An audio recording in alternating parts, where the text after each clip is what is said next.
باللہ من الشیطان الرجیم بسم اللہ الرحمن الرحیم۔ السلام علیکم ناظرین، میں لا اسلام چینل سے مخاطب ہوں۔ ناظرین کرام، آج میں آپ کو حضرت علقمہ رضی اللہ تعالیٰ عنہ کی ایک کہانی سناتی ہوں۔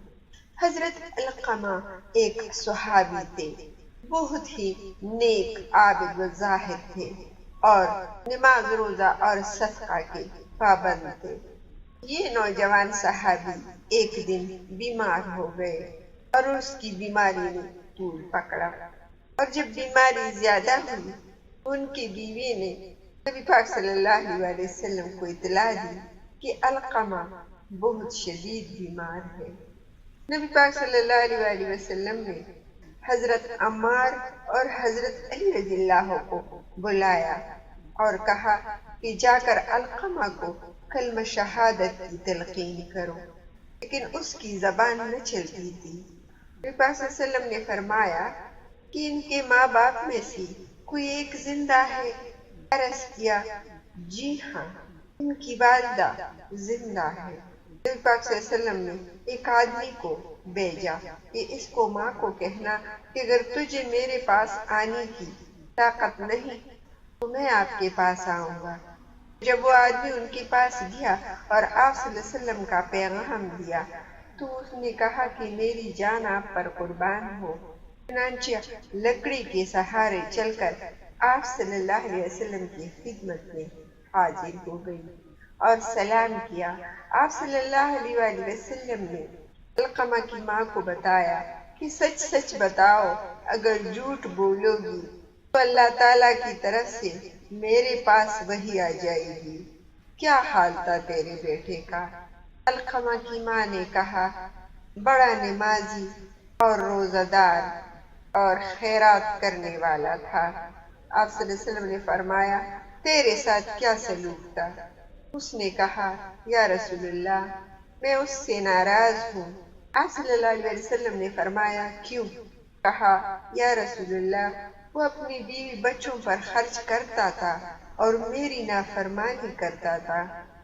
نبی پاک صلی اللہ علیہ وسلم نے بتایا کہ وہ کلمہ نہیں پڑھ سکتا، اس لیے کہ تم اس سے ناراض ہو، لیکن اس کی ماں نے کچھ نہیں بولا۔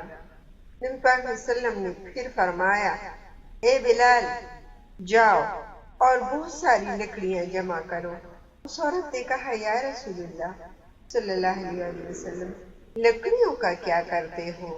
نبی پاک صلی اللہ علیہ وسلم نے فرمایا علقمہ کو جلائیں گے۔ اس عورت نے کہا یا رسول اللہ صلی اللہ علیہ وسلم، وہ تو میرا بیٹا ہے، آپ میرے بیٹے کو آگ میں جلائیں گے میرے سامنے؟ رسول اللہ صلی اللہ علیہ وسلم نے فرمایا اے علقمہ کی ماں، اللہ کا عذاب تو دائمی ہے، اگر تو راضی ہے تو اللہ تعالیٰ اس کی مغفرت فرما دے گا، اور تو راضی نہیں ہے تو قسم ہے اس ذات کی جس کے قبضے میں میری جان ہے، نہ فائدہ دے گی علقمہ کو ان کی عبادت، ان کی نماز روزہ اور خیرات، سب ضائع ہے۔ اس پر علقمہ کی ماں نے عرض کیا یا رسول اللہ، میں گواہی دیتی ہوں اللہ کے اور ان کے فرشتوں کے سامنے کہ بے شک میں علقمہ سے راضی ہوں۔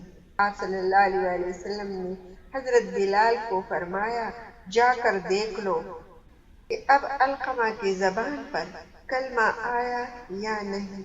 حضرت بلال رضی اللہ تعالیٰ عنہ گئے اور علقمہ کے گھر سے کلمہ کی آواز سنی، پھر آ گئے اور کہا کہ ان کا زبان چلنے لگا ہے اور وہ کلمہ پڑھ رہے ہیں، اور تھوڑی دیر کے بعد وہ فوت ہو گئے۔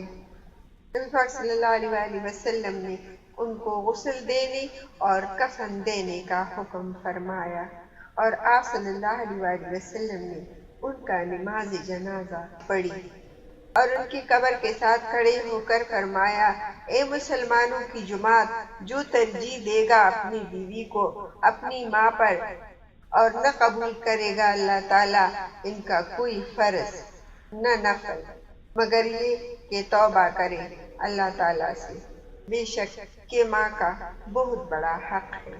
اللہ تعالیٰ ہم سب مسلمانوں کو ہدایت دے کہ نبی پاک صلی اللہ علیہ وآلہ وسلم کی نقش قدم پر چلے، آمین۔ آپ اپنا بہت سارا خیال رکھیے گا، اپنی دعاؤں میں مجھے بھی یاد رکھیے گا، اور چینل کو لائک اور سبسکرائب کرنا نہ بھولیے گا۔ امان اللہ۔